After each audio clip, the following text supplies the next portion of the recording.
When I like got my first check, I was like,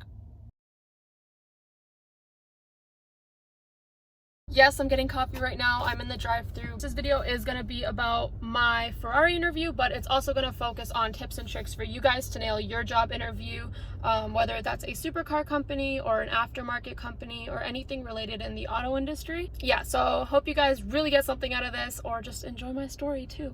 Over here testing out different angles because I can't find a place for my sister's car. Yes, this is my sister's Corolla and it's so comfy and I love it so much. And my car was in the garage and it was stuck, so I just took this car out real quick. Before we get on to the job interview and the advice and all that fun stuff, I just wanted to update you guys on my 350Z because I have so many parts like just stacked up in the corner of my garage, and I have even more coming in. I haven't been able to install any of the parts, mainly because the BBS wheels, which shout out to them, they are fire.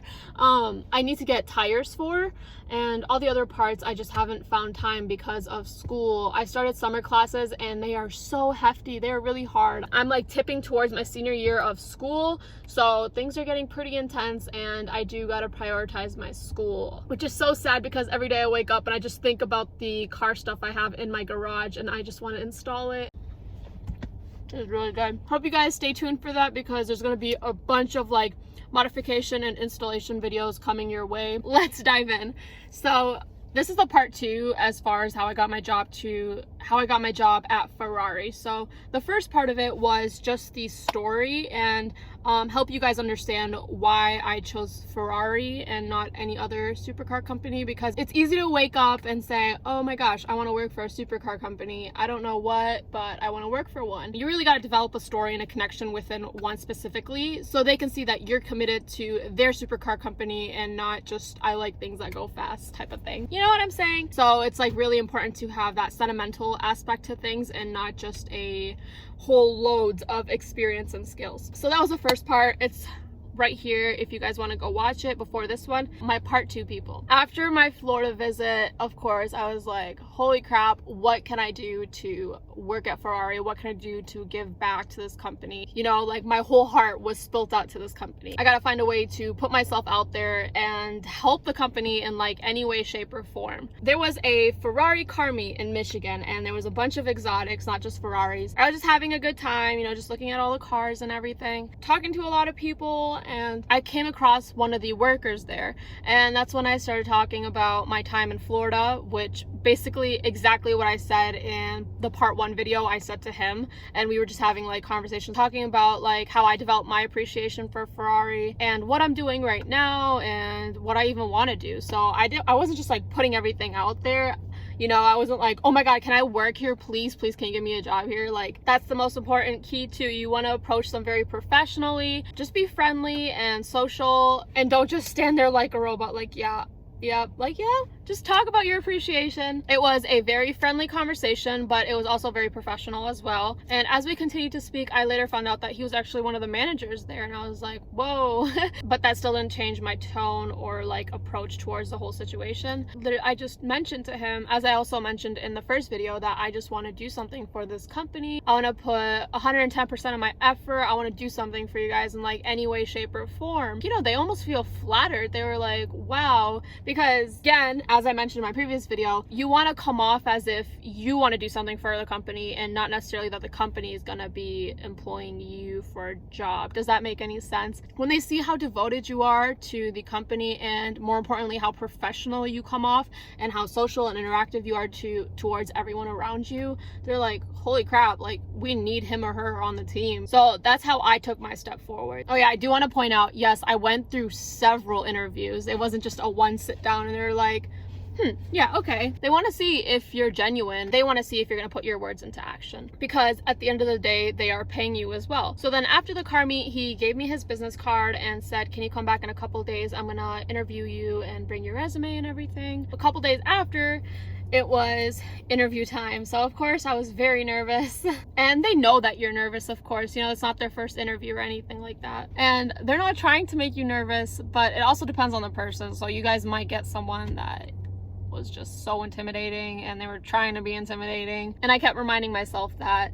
So as soon as I sat down, I still remember this, he was being all serious and he's like, hello, he's like, you need to he's like, I go by Mr. blah blah blah, and I was like, okay, that works for me. And he was like, no, I'm just kidding, you can call me, I'll say Alex for the sake of this video, but he was like, nah, I'm just kidding, you can call me Alex, I don't care.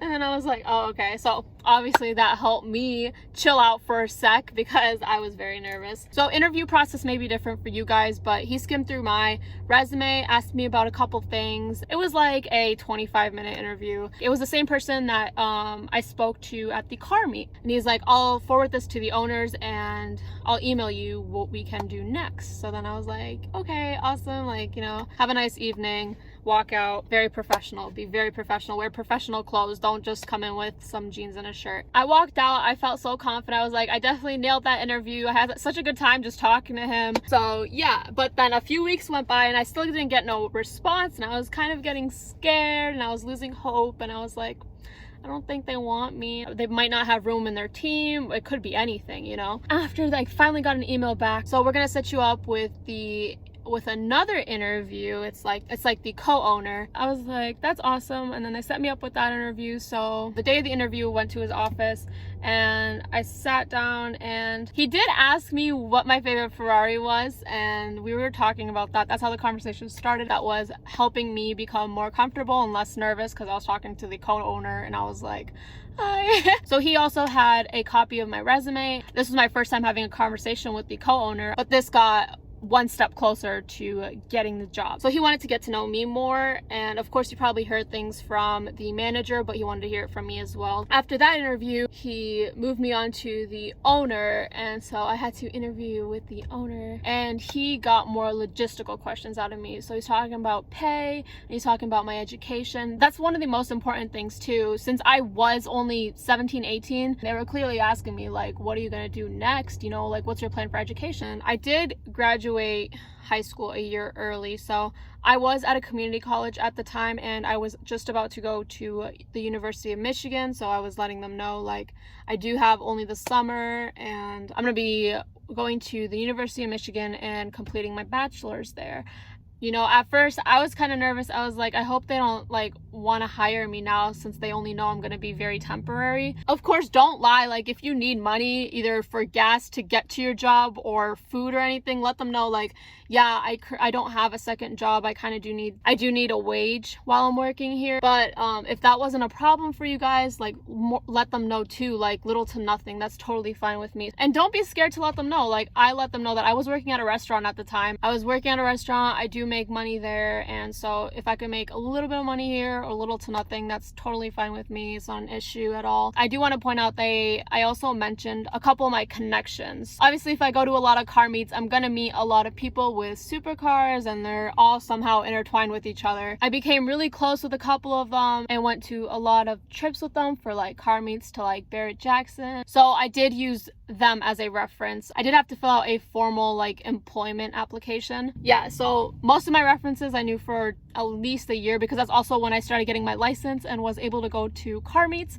and meet a bunch of people. Yeah, so that was also very important to have those connections, so they can see that I am legitimate and people can put a good word out there for me, and it's not just me saying, yeah, like, hello, I'm here, I love Ferrari. But yeah, so then after I met with the owner, he was like, okay, he told me they'll send me an email in regards to what we can do to move forward, if we're gonna move forward, this and that. So again, a couple weeks went by, and I think it was almost close to a month, and I was like, no, I still haven't heard. And of course, all my friends and family were asking me, and I was like, no, not yet, not yet. And it's like, it's already a lot of stress, like, you wanting to know like what's going on, but when your friends are also asking you, it's just like a double reminder, and you're like, I know, like, I haven't heard yet, like, trust me, I'll let you guys know if I hear anything. So then I finally heard from them, and they let me know, they're like, can you come in on this day and work? And I was like, yeah. And of course I was screaming, I was so excited, but that still didn't ensure that I had the job 100%. So they wanted to see how I was going to do that day and everything. I wasn't